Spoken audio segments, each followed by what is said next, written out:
some of the time that I'm spending in this is in just curiosity. And my Curiosity is the same thing as interest. Aren't you allowed? Well, I like it. And so I thought since I was here with you, I could ask something I've been really curious about. Are you, what comes through Esther, a specific stream of energy of that, which More I think specific of as today God? than it's ever been because of the uniqueness of the group that is gathering, that is summoning it. In the moment, in the moment, in the moment, in the moment. Is there more when we hear directly, is that the same tap? Before you go further, and we're happy to answer anything that you're asking here, but before you go further, see if you can find the feeling point of this. In other words, what is the emotional? Before this question, there was maybe a conversation, and before the conversation, there was an emotion. What's the emotion? What is it that is at the basis of this question? Am I worthy? I want to know what God is. God is the culmination of all that you are.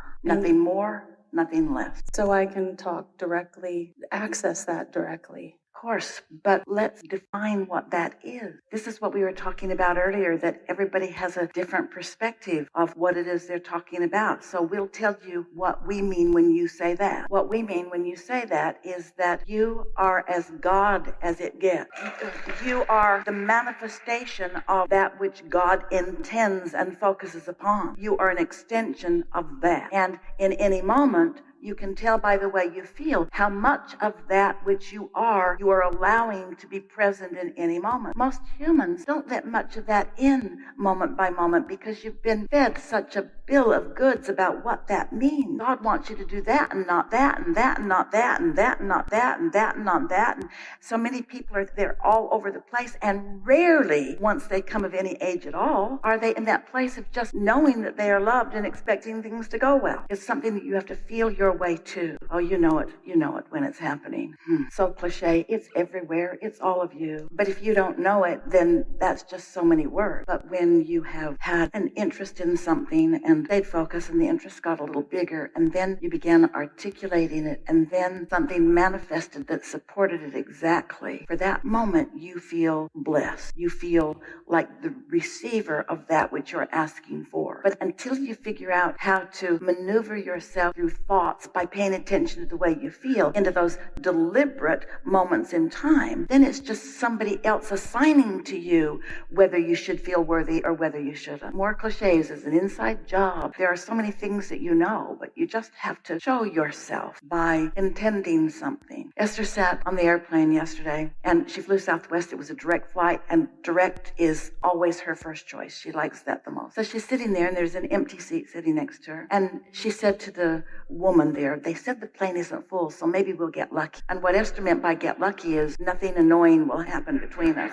And the woman just looked at her like, I see your mouth moving, but can't you see I have my iPods in and I can't hear anything you're saying? So she's just smiling and nodding at Esther, and Esther is thinking, so much of the world is like that. We think everybody's listening to us when really they're not really listening to us. They really don't care what we're saying. And so Esther was just having a little fun with herself. And then a beautiful girl is coming down the aisle, and she said, is that seat taken? And Esther said, no. Would you like to sit here? She had a bag, and Esther said, you want to find a place for your bag first, because there was no place for it here. And she started to put it back a little further, and Esther said, how about that spot right there? I bet you can get it in that spot right there. Then you won't have to be upstream. And when Esther said upstream, she thought, I hear that voice. And she's here today. She was on her way here. She lives in San Antonio. So those things make Esther feel blessed. Then there was a baby sitting right in front of Esther, having a hard time, crying. And Esther said to her new friend, for a long time, I carried a stuffed animal in my purse just in case something like that would happen where I could soothe someone. She pulls a stuffed animal out of her purse.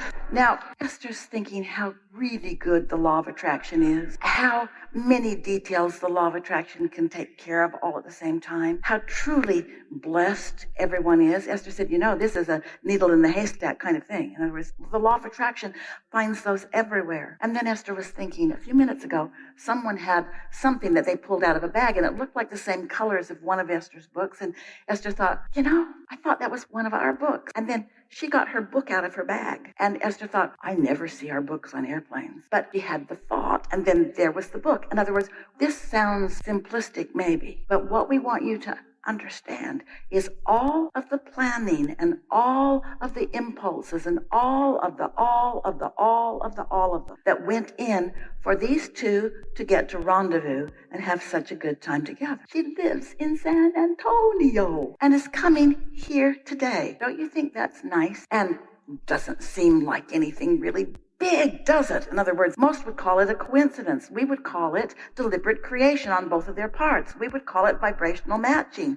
We would call it the way the universe works. We would call it the water coming to a boil. We would call it inevitable. We would call it impossible for it not to happen because that's how it works, you say. Yeah. I hear you now. Thank you. I needed to hear it again. That it's just my remembering all those little reminders, just like those that you described. It isn't that. Oh, It isn't remembering all the stuff that we've ever said before. I mean in the moment when I'm having the experiences like what you're talking about, that's when I feel the best. What you want to do is when you're tending to your point of attraction, what that means is I feel good. Good for me. I don't feel so good. How can I feel better? That's tending to your point of attraction. Giving yourself permission to feel good and then going after it till you do. Now.